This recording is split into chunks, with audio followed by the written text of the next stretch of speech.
there and welcome to episode 7 of From Then to Now, the TEW 9 series, where we take WWF and WCW all the way from 1992 up to the modern day. I'm the Phantom TEW, and today we've got our first WCW big show.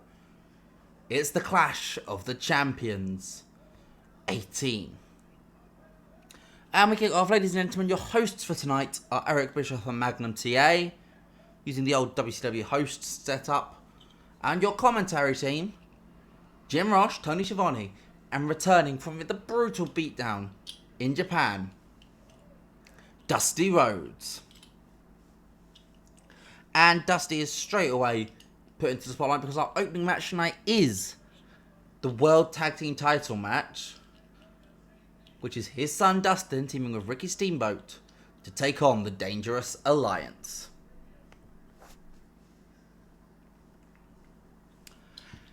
And the match goes 13 minutes, and it ends with Dustin Rhodes pinning Bobby Eaton with a running bulldog for Steamboat and Rhodes to make the 4th defense of the WCW Tag Team titles. Steamboat gets an 86, by far the best performer in the match, on a 70 in second place. Dustin was the weakest person in this match by a long shot, but a 77 overall is a pretty good start for this pay-per-view. And after the match, we get Sheik Adnan Al-Kassi comes out with the Headhunters.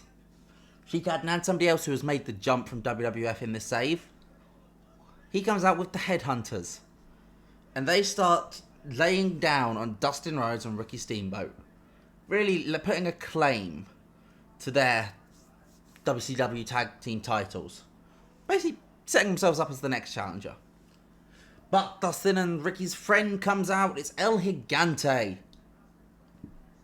He comes out and joins the attack. You get this is a heel turn for El Gigante, who is a much better heel than he is a babyface. But the Headhunters and El Gigante, under the influence of Sheik Adnan Al-Kassi, they are the Caliphate. It's a 35 if we actually look at the angle, 33 for both parts. Sheik Adnan is a good improviser, but everyone else was pretty shit. For the television championship, Steve Austin hits the stun gun on Ron Simmons for the 3 count to make the 12th defense of his WCW title. 66 for Simmons and a 65 for Austin gives us a 66 wrestling rating and a 54 crowd rating. Crowd is hot and rising. I mean, the Elegante turn wasn't something which everyone was clamouring for, which I never expected it to be, but pretty good. 69 overall. We then get the NWA World Heavyweight Champion Antonio Inoki coming out, and he's being interviewed by, it says Tony Schiavone, but we're actually going to make it Eric Bischoff. He comes out for a big interview, but he is interrupted by Barry Windham, who takes over this interview, saying that, you know what, I said on Saturday night I want a world title, and you come strolling in here with a world title. So at Super Bowl, why don't you get back in the ring, come into a WCW ring, and face me for that NWA World Heavyweight Championship? Inoki grabs the mic, because everyone is fluent in English seemingly in these mods, and says, I have my dates to fulfill, but if I'm still champion, you're on. Bischoff ends the segment by saying, well, this challenge and acceptance will be sent to the NWA committee, and they will make up their mind as to whether this is a sanctioned match for Super Bowl. And he then goes into the plug for Super Bowl, announcing all the dates for it, and where you can buy tickets, or the pay-per-view. For the light heavyweight championship, Jushin Liger takes on Richard Morton. And the match goes 12 minutes when Richard Morton defeats Jushin Liger after Brian Pillman, Flying Brian, attacks him. Morton is your new WCW light heavyweight champion. A bit out of left field, but it's going to get there eventually. And Pillman and Morton just keep laying down on Liger until Marty Jannetty makes the save. Party Marty and Liger against Pillman and Morton is confirmed by our commentators to be on this Saturday night.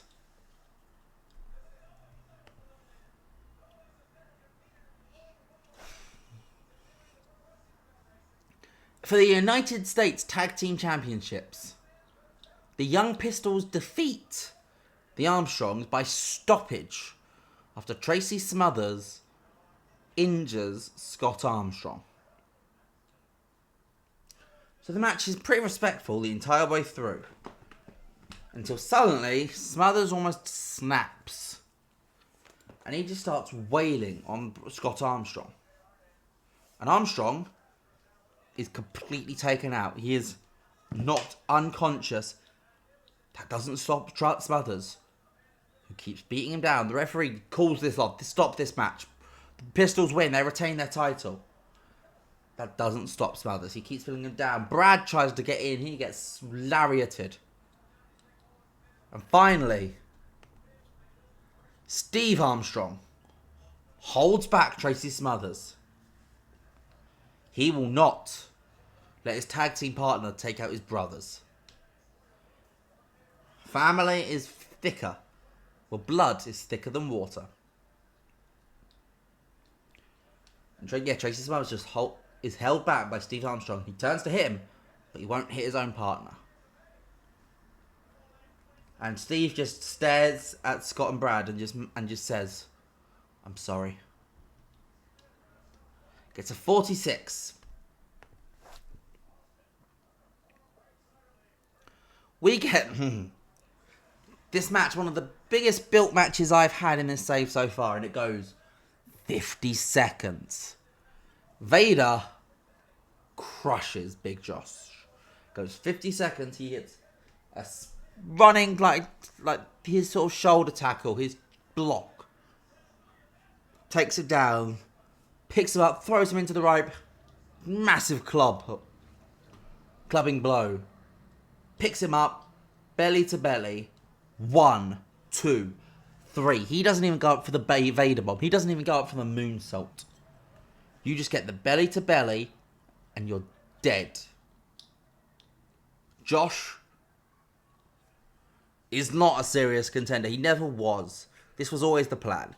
A lot of people were in my comments saying, "Oh, I can't take Big Josh seriously. It's just Doink in a lumberjack outfit." I can't take him seriously either. The story just meant I had to for a couple of weeks.